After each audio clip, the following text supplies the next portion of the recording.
Yo, what's going on? And welcome back to some more Clair Obscur Expedition 33. In the last one, we went through Renoir's drafts, which brought us to this area, the Abyss, where we found Simon, one of Verso's original expedition friends. And he apparently has become an Axon slaying demon somehow. I don't really know how that happened. It seems like somehow Clea had something to do with it, but maybe they'll explain it after we beat him. Anyways, we tried to fight him, and it was going pretty decently the first fight. I thought we were gonna just win, and then he vanished my entire team, and obviously my backup teammates didn't stand a chance after that. So, after trying a few more times, we decided that maybe it was possible with a little bit better execution and strategy. But I decided to figure out if we could get a few more Luminas to help us out. So I took notes of all the Luminas. We essentially, there's a place where you could just kill an enemy called Clair Obscur, like a boss. It was in the monolith. For some reason, I keep wanting to say monument. In the monolith, near the very end, off to the side, there was a boss. So we went back, killed him quite a few times. Every time you kill him, he gives you 5 color of Lumina. So you can essentially farm it infinitely as much as you want. Um, I did my math wrong a little bit and ended up with too many Lumina points. So I was like, oh, what else can I get? So I picked a few other things to add to my list of stuff. So what we ended up with is I'll show all the new abilities that we got. So we now have charging burn on both Lune and Minoko, which just gives us more gradient charge. Pretty obvious. They should be doing this every single turn. They take 2 turns, so they should be doing it multiple times. Um, Mael already had second chance. Yeah, she already had second chance here. So I just got Lune and Minoko second chance as well. So if I make a fatal error, it'll be a little bit easier because he does vanish people when he takes a turn if they're dead. So second chance just makes that less likely to happen. Another one that we got, who did we get it on? Oh, I just made sure that everyone had Breaking Death. I think I was moving around Pictos and I took Breaking Death Picto off of Lune to get her more stats. So I just made sure that she had Breaking Death. Energy Master. Who did I give Energy Master? Okay, Energy Master. Um, Lune now has it. She doesn't really need it, but I kind of talked about it in the last one. It should just make it so she essentially just starts every single turn with 8 or 9 AP, no matter what happens, as long as Typhoon is going. And Minoko also has Energy Master. He had it from a Picto before, and I think I took off his Picto to give him a better stats, and now he has Energy Master in Illumina instead, which is just really good with all the stuff that he has, like energizing shots, which gives him 1 AP sometimes. So instead, he sometimes gets 2 AP, which is just way more valuable. I also made sure because we took off the cheater Picto for Lune. I guess I'll show her Pictos really quick. I kind of sacrificed a little bit of her health to make her a lot faster. So she's got like, I don't know, 4,300 speed or something, 4,500 speed, somewhere close to that. Because she has greater rush at the start of the match and for the entire match. So she's pretty fast now. But she will die, which we don't want to happen, which is why we got stuff like Second Chance and Survivor on her. Next, Charging Stun. Charging Stun I added to everyone. It was a really cheap Picto. It makes it whenever you hit a stunned enemy, you get 5% of your charge, gradient charge, which doesn't seem to be limited once per turn. So if you have a multi-hit move, it just charges it a whole bunch. And our strategy is pretty much to just keep stunning him. And we use our gradient charge on Minoko to stun him.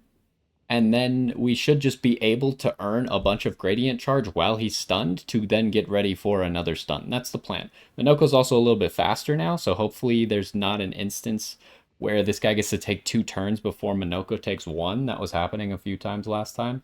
So if we could stop that, then in theory, Minoko should be able to keep him perma-stunned with this.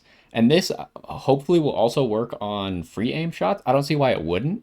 It doesn't say that it wouldn't, but we'll kind of see. But ideally, now we got so many things that charge gradients, like with critical, charging stun, and charging burn, and charging alteration. I don't see any way that we can't generate 3 gradient charges every single time in between Minoko's turns.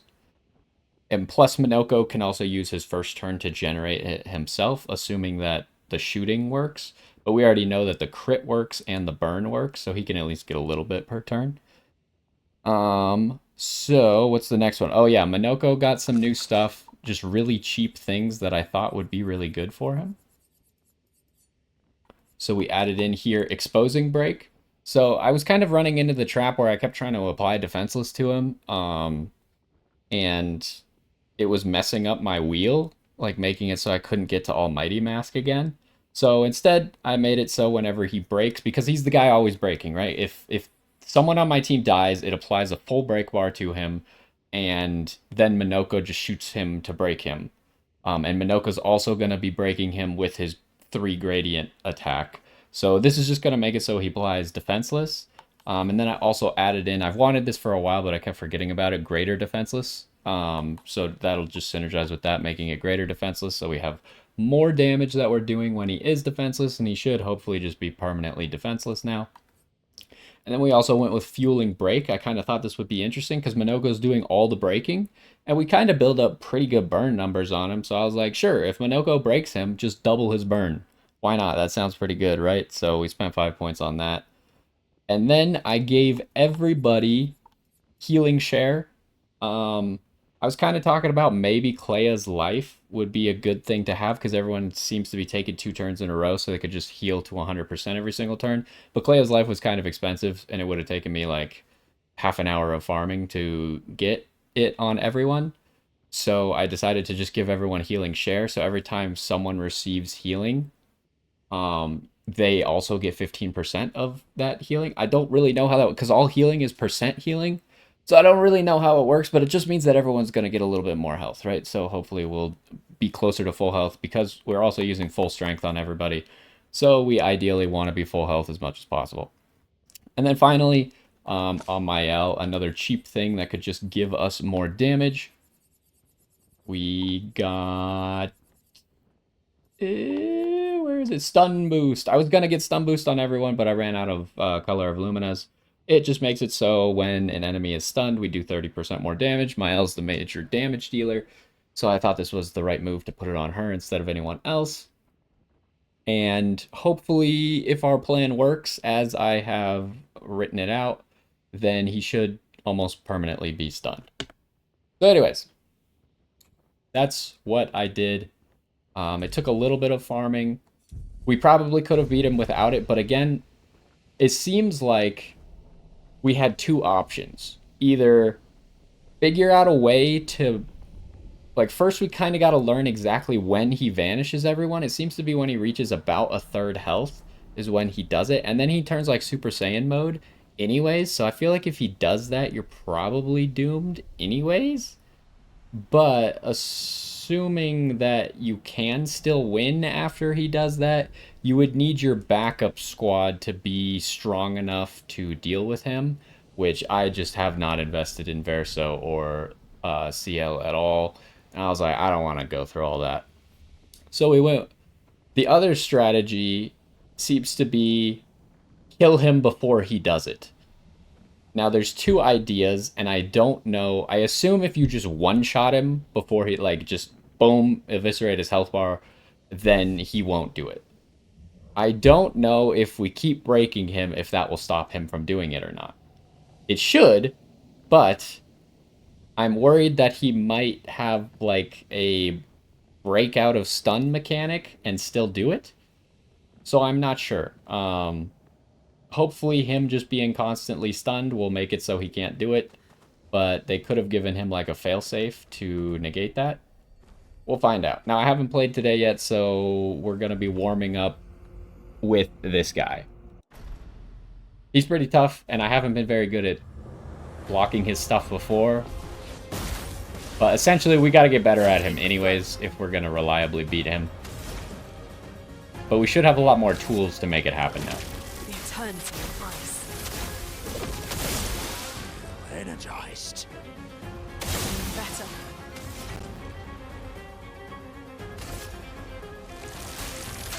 Oh, I also changed one of our moves. I guess I'll show it off when we get there. I forgot to talk about it. I'm ready.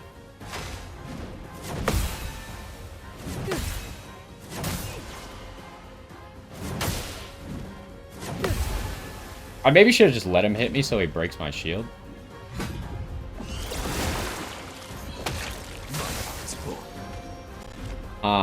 Mael's the one who has the new move, so we gotta wait till we get to Mael's turn.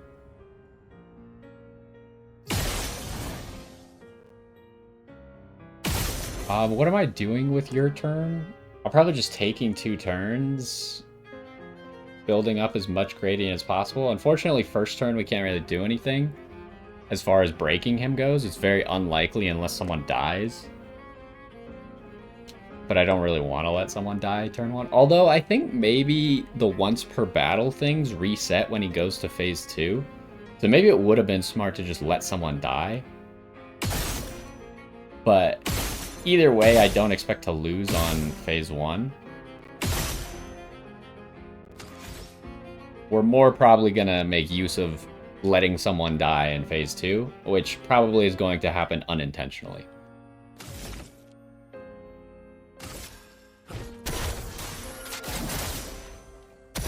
The fun begins. I could have maybe just gone for defenseless there, but I guess I could still go for it right now, huh?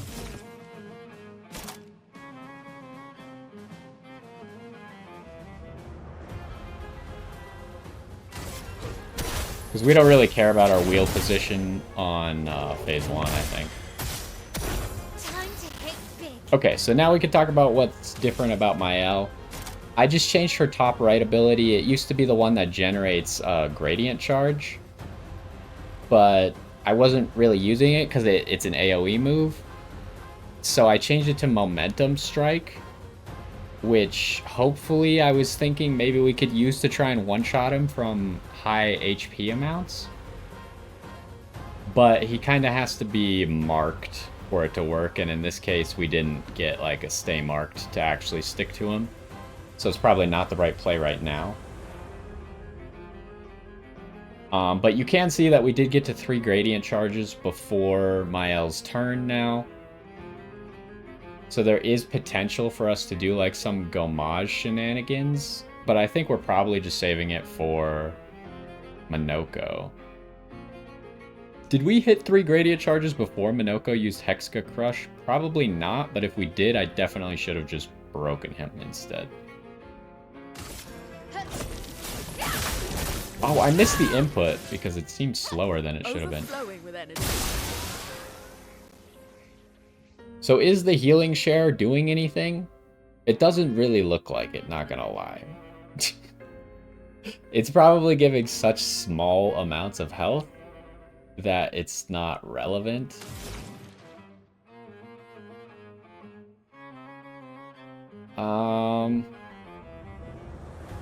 Now we know that nothing transfers over to phase 2.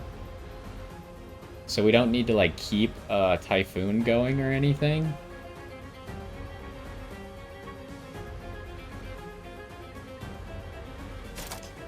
But I should probably Typhoon next turn, but I don't need an enhanced Typhoon because the battle's not going to last that long. So that's big damage. Forward.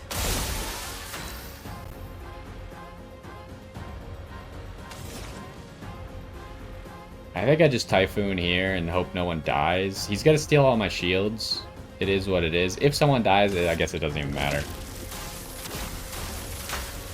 I keep misinputting today. Pressing it like slightly too quickly.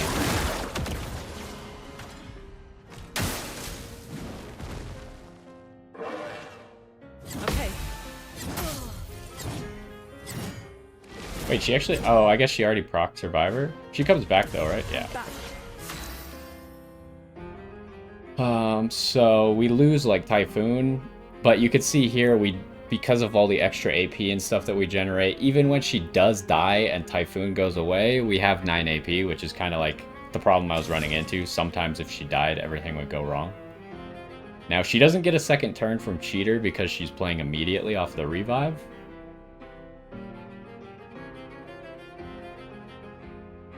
And we probably don't even need Typhoon here. So we're probably just looking to... He might just die to this, but if he doesn't, then Minoko will probably finish it out. Okay, he did just die to it.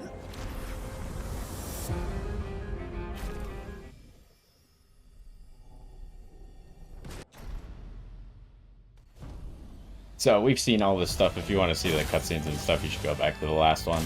Ready to evade.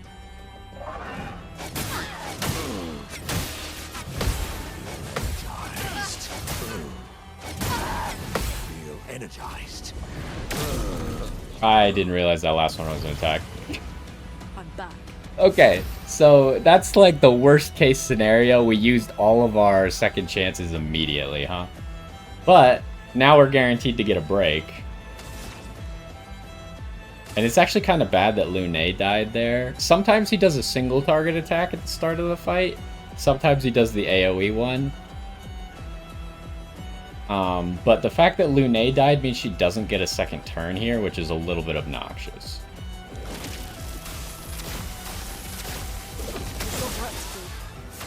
But we should be able to recover since we know we're going to be able to break him.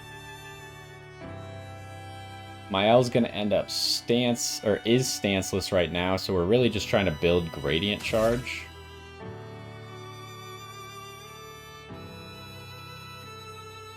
Which maybe I should just homage so I am in Virtuous Stance for next turn. No, I should just generate burn, right? Because then I can double the burn immediately. So yeah, that's the right play.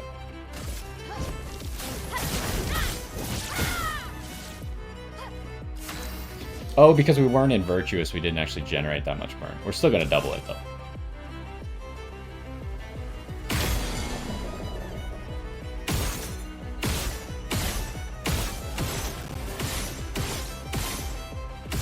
So I'm pretty sure while he's, like, in this broken state, you don't actually need to hit him in the head. He does have a weak spot for hitting him in the head, but while he's broken, I don't think it matters.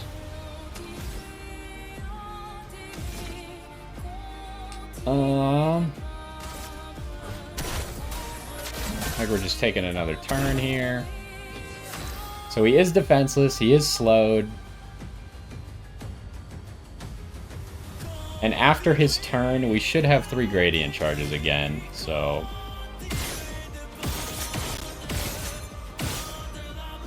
Is there anything... Hold on, let me look at my skills really quick, because now he's already defenseless, so I don't really care about that. Can't break him. I don't really want to apply more shields because he's just going to steal him even though he's stunned, which is stupid.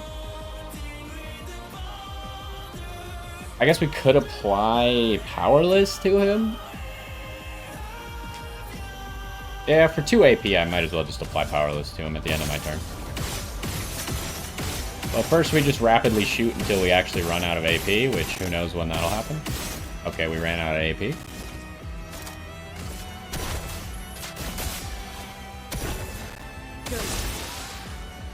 Okay, so we got 3 Gradient Charges, but we gotta save it for Minoko's turn.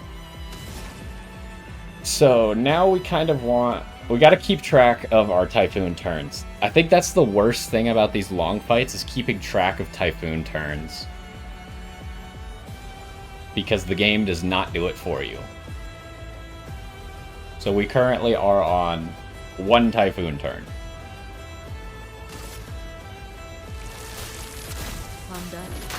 Oh my gosh, I keep misclicking.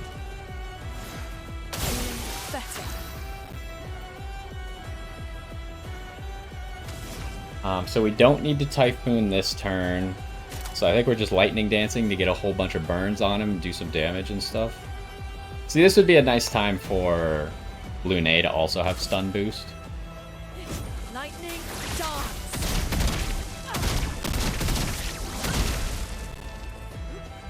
Ready to evade. Okay, so he's gonna steal all the shields, but luckily Minoko... The dance. Oh, he's just gonna take someone to low HP, but it shouldn't matter. So Minoko can actually break his shields because of the lightning. Oh, and then at the end of his turn, he also took a lightning hit. So Minoko's just using the gradient attack. Other than that, I don't really think we care. We're just trying to get back to Almighty Mask. Do I have a 1, 2, 3, 4? I have a 4 spin, right? Yeah, I do, but it's the one that... Ooh, it's the one that applies shields. Not ideal. But we might use it anyways. Maybe. Maybe I won't. Maybe I'll just use a 2 spin to set me up for 2 spin next turn. That might be the smarter play.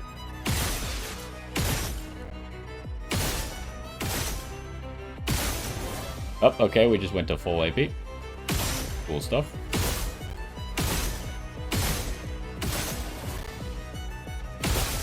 Okay, so at 4 is about the mark where I want to use my gradient attack. And we are using a breakpoint every single time, probably, is the strategy. Now, if I can, I would really like to maybe get to 1 gradient charge for Mael, so then she can switch to Virtuous Stance.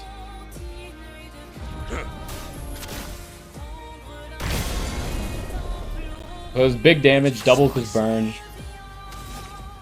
And we're just saving 2 mana.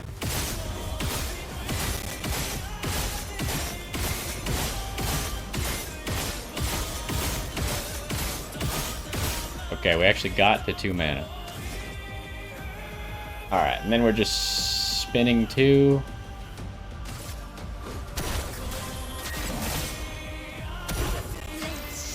So he's gonna permanently have defenseless and slow because Minoko keeps breaking him. Powerless we might have to reapply at some point. Wait, Minoko already applied almost 3? Okay, so yeah, this whole hitting him while he's stunned does work.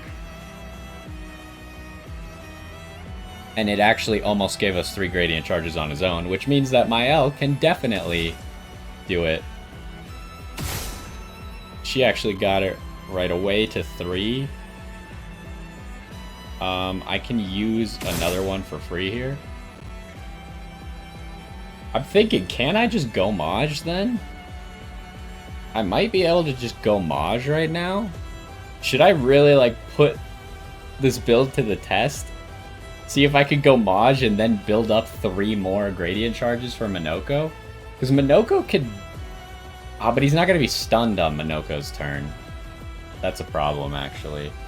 I think I shouldn't risk it. There's no reason to risk it, right? I should just play smart.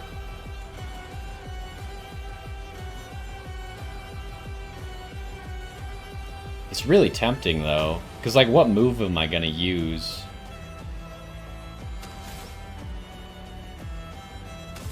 Because Gomage is only a 1-hit, but everything Mael does is going to get a lot of stacks. So if I did like Pyrolus is only 3 hits. He doesn't currently have a mark, so Homage is not great. Well, I don't want to Homage anyways, because I'll be Virtuous. But Lune can get a lot of hits in. Because she just needs to Typhoon and then Lightning Dance.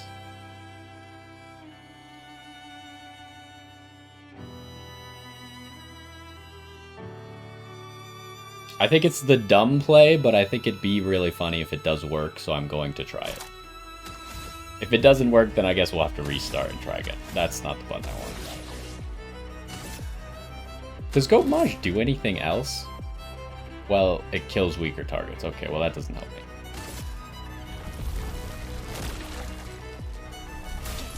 Of this canvas. There's big damage.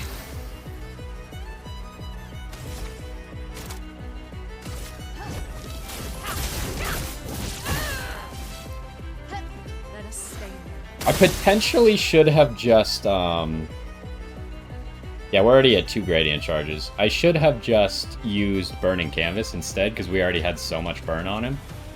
Probably would have been way more efficient. Because now burn is starting to fall off. Because I don't have longer burn. So we need to Typhoon. And then we should have an enhanced Lightning Dance after that, hopefully.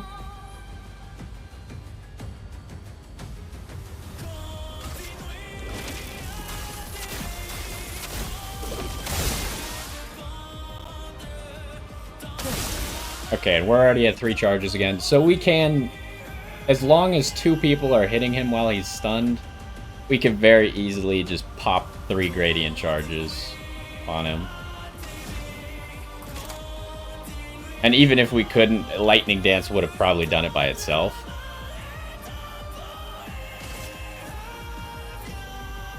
He still has Stormcaller going on him, right? So the only bad thing is Stormcaller might end right here. I don't actually remember how many turns he's taken since I Stormcallared him. I think not. I think we have 1 more turn of it. Lightning dance. Because Stormcaller is...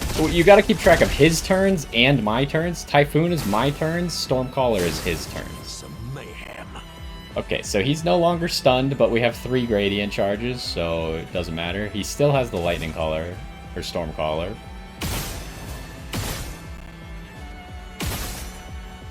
So what am I doing here? Last time I flipped 2, so I'm going to just flip 2 again.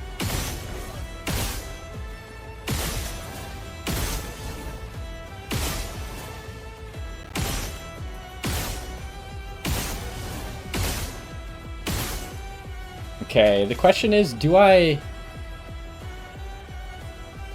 think it'd be smarter for me to just use the gradient attack now so I could rebuild the gradient, but like I build it so easily. But if I do it this way, then I can go Maj with my L, so I should just fire it now.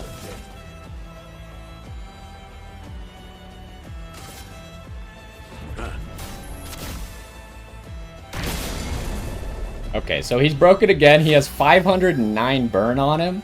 I'm thinking that my L might be able to one-shot him with 509 burn. So we just gotta save 2 mana.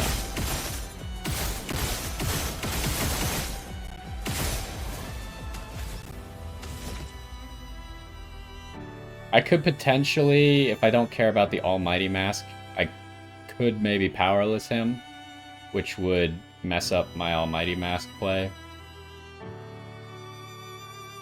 But he's not gonna get a turn anyway, so I guess it doesn't matter if he's powerless.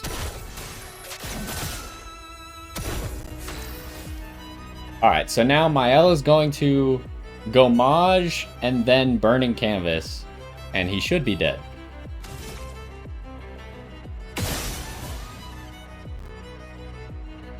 That mark is really tempting to use, but I'm gonna let it go. I should have used it. What am I doing? I should have just used the mark, right? I wasn't thinking. I was like, I want to use it with Gustav's Homage, but I should just use it with Gomage instead.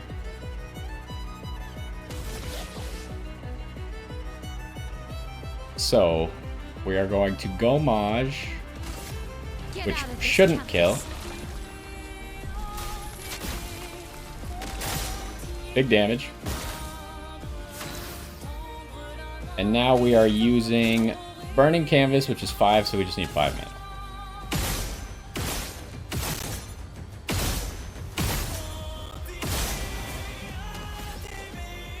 And then I think this will be the end of the fight. We take everything. And that still had 2 hits left. Okay, so my strategy worked perfectly. Literally, he can't do anything. He's just permanently broken. Alright, fair enough.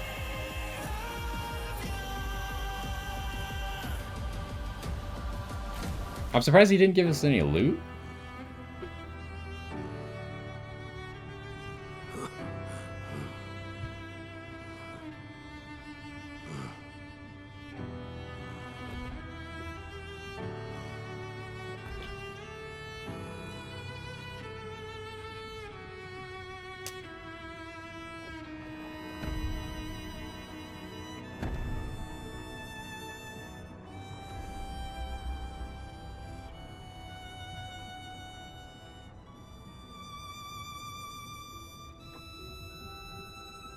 Does Verso get a special sword or something now?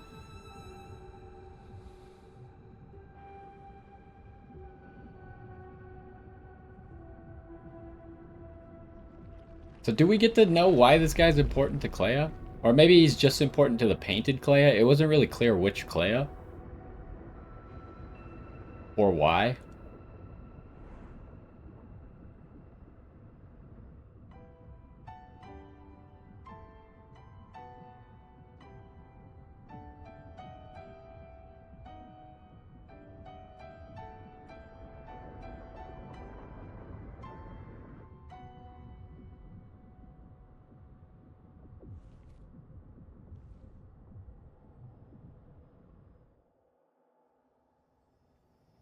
We do have a journal entry. Maybe that'll tell us something. Oh, it just gives you a level 33 weapon. Slightly unexpected. 50 color Illumina. And 2 perfect catalysts. It's weird that they gave that to you all after the fight and not, like, the battle loot was not any of that stuff.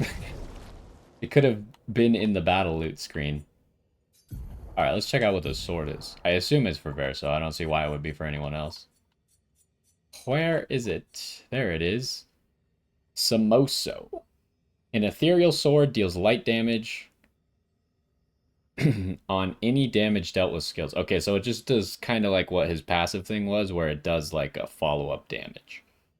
20% chance to apply burn on dealing light damage. And I assume that counts that follow-up ethereal damage.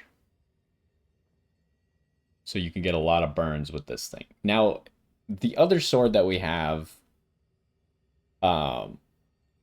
increases burn damage. This one doesn't increase burn damage, but it increases how many burns you can get. Maybe, I don't know. It's a little bit tough, depending on if you really make use of that base attack thing. And then can't die if at least A rank. Very interesting. Obviously, if you're getting hit a lot, it's pretty easy to drop ranks pretty quickly.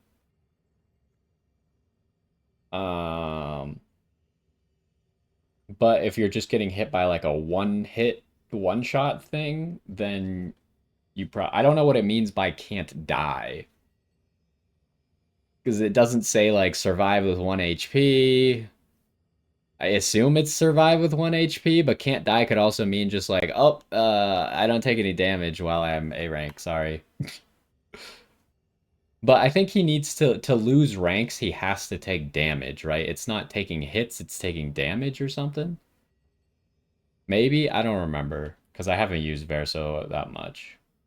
Anyways, it seems cool. Could be good. It would work for a free aim build, although we did get like the sword that's designed for free aim right here, which is probably better. But the follow-up damage would work on free aim as well. So it's an interesting idea. Actually, I kind of want to equip it just for fun. I want to see what it looks like, especially with the side part, because Verso always uses the little dagger as well. How do you get rid of the hide tool too? You can't really see that much here. And people don't wield their weapons when they're out in the wild, so...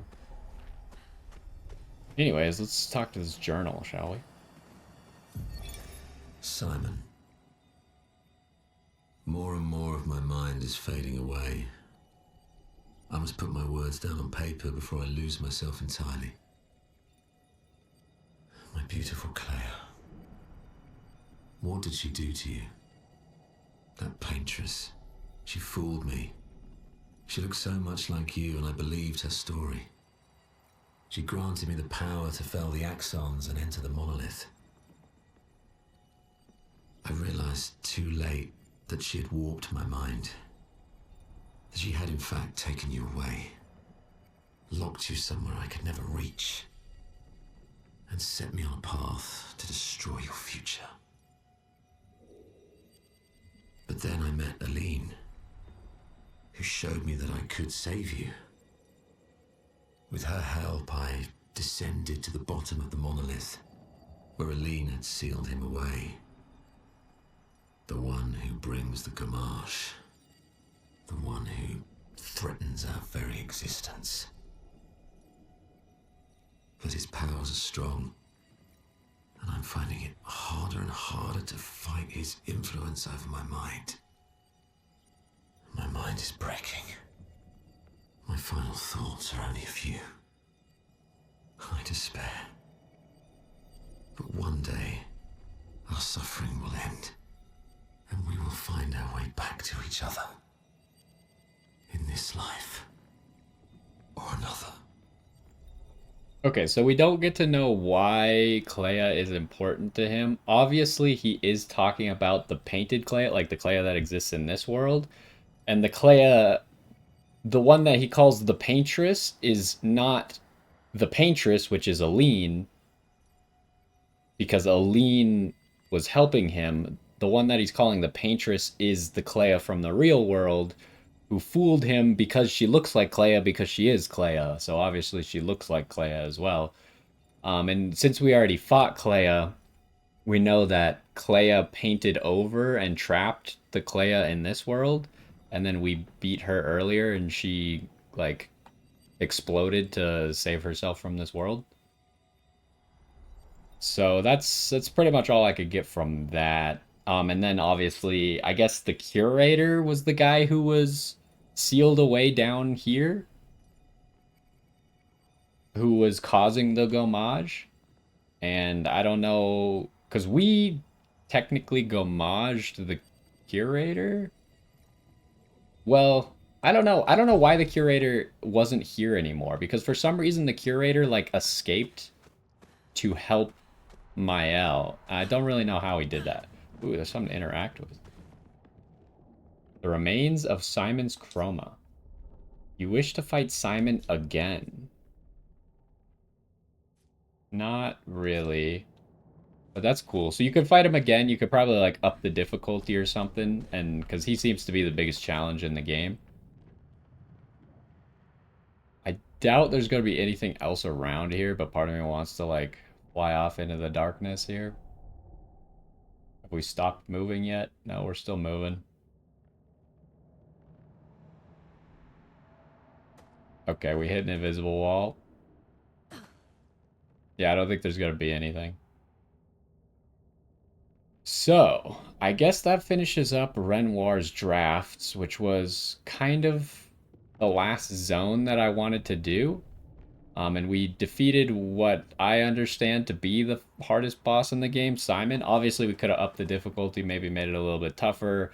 But you kind of saw with the few changes that I made to last time, where I felt like we did pretty good on our first few attempts, even though I wasn't that great at parrying his attacks.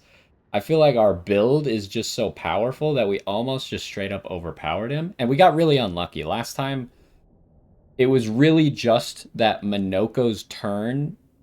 He was slightly too slow. And me adding Minoko, he essentially went up from like 2600 speed to 3000 speed by changing some of his pictos. I think that was a big change to make it so Minoko could actually always take a turn before Simon got to go. Because one time Simon got to go twice, and I didn't know if Minoko would get to go or not because I was doing multiple things like buffing Minoko's speed that turn. And I think I was also slowing Simon the turn before. So I couldn't tell whether Minoko was going to get a turn or not. And I misjudged Minoko didn't get a turn, and then that threw the whole run away. We could have won without making the changes, but all the changes that I talked about at the beginning of the episode seem to really trivialize this fight. You saw that even though he immediately killed my entire squad, and then they all came back with second chance, and then he never got another turn, right? It was over from there for him. So if you're struggling with this fight, I guess you could just literally do what I did. And as long as you can generate, I was generating 6 gradient charges per turn. So I could go Maj, and I could, what's Minoko's move even called? Called, like, Light Bringer or something? Breakpoint. It does light. No, it doesn't even do light damage. Lightbringer is Verso's ability, I think, that breaks people. But anyways, Breakpoint. I could just spam Breakpoint and go Maj. And even if I didn't have that, like, I didn't need to be spamming go Maj. That was just kind of for fun. But anyways, that is beating the hardest boss, or at least what I understand to be the hardest boss in the game. I don't know if there is something else harder out there. I hate that everywhere I go, their feet are just twitching on the rocks. I just want them to stop doing that. But anyways, yeah, that's gonna do it for this one as we beat Simon. And there will be one more episode I think that we'll do where I'm going to finish up that quest where we spared all the Nevrons. There's actually something to that quest. And there should be one more Nevron maybe to help out. So we'll see what all there is to that and what rewards you can get. But that's gonna do it for this one. Hopefully you enjoyed, and I will see you next time.